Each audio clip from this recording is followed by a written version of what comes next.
Bismillahirrahmanirrahim. Kali ini saya ingin bercerita tentang, ini tiba-tiba aja terlintas ketika berbicara tentang rasa kasih sayang. Kalau saya sih terlintas ketika Hasna tiba-tiba manggil, "Umi, tolong balik badan." Kemudian dia minta dipeluk. Lalu saya teringat pada sebuah hadis bahwasanya tidaklah dicabut rahmat kecuali dari orang yang sengsara. Di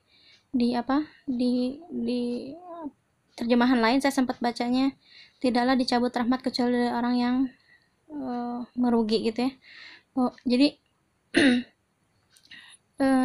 tiba-tiba kepikiran aja bahwa sesungguhnya kita perlu banget bersyukur ketika kita masih dititipi Allah rasa kasih sayang.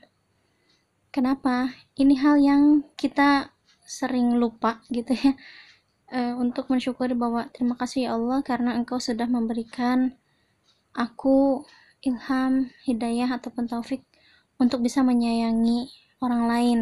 Dan dalam hal ini, kalau kita sudah menjadi orang tua, adalah kasih sayang kepada anak. Saya sangat suka banget gitu ya dengan saya lupa ngisi ini di bagian mana, entah ketika ngajar anak-anak atau ketika ngisi sama adik-adik Liko. Jadi Rasulullah SAW tuh pernah bersabda di dalam riwayat Muslim, Allah menciptakan 100 rahmat, lalu Allah meletakkan satu rahmat di antara para hambanya, dan Allah menyimpan 99 rahmat di sisinya. Di redaksi lain, Allah menciptakan 100 rahmat, yang satu dilemparkan ke bumi, yang 99 disimpan. Kebayangkan maksudnya yang 1%, yang satu saja, 1% ini berarti kan ya 1 dari 100, 1% saja kita sudah merasakan luar biasa kasih sayangnya Allah. Bagi kita bisa ngerasain kasih sayangnya orang tua, bagi yang sudah menikah bisa merasakan kasih sayangnya suami, kasih sayang keluarga suami, kasih sayangnya anak-anak bagi yang sudah punya anak. Maka tentu kita perlu sangat bersyukur ketika Allah masih menitipkan kasih sayangnya itu kepada kita.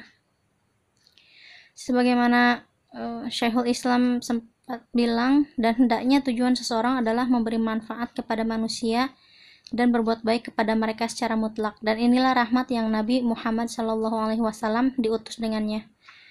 Dan kita tahu banyak banget kisah yang bercerita tentang kasih sayangnya Rasulullah, kemudian teguran Rasulullah pada para sahabat maupun Arab Badu yang kaku dan tidak menyayangi anak-anaknya gitu ya. Betapa ini adalah sebuah pelajaran besar. Islam memang semestinya membuat kita bersyukur dijadikan Allah masih bersikap lemah lembut terhadap sesama muslim, kemudian masih bisa menyayangi anak-anak, menyayangi suami, menyayangi keluarga. Itu adalah rezeki yang luar biasa besar. Apalagi kalau kita lihat, kemarin saya baca status salah satu teman bahwasannya KDRT meningkat di saat COVID ini gitu ya. Saya sebelumnya jauh ketika awal-awal COVID, salah satu teman saya yang korban KDRT juga sempat bikin status, bagaimanakah kabarnya orang-orang yang mengalami KDRT dalam kondisi harus di rumah saat ini gitu. Dan Masya Allah, subhanallah, dari situ kita tahu bahwa ternyata ada orang-orang yang dari dia dicabut kasih sayang, dan tentu itu adalah sebuah kesengsaraan. Dalam hadis riwayat Daud, Rasulullah mengatakan, orang-orang yang mengasihi dirahmati oleh Ar-Rahman. Kasihilah yang ada di bumi, niscaya yang di langit akan mengasihi kalian. Kalau kita pengen hidupnya penuh dengan kasih sayang, maka kasihilah yang ada di sekitar, kasihilah yang ada di bumi, baik itu manusia maupun hewan dan tumbuhan.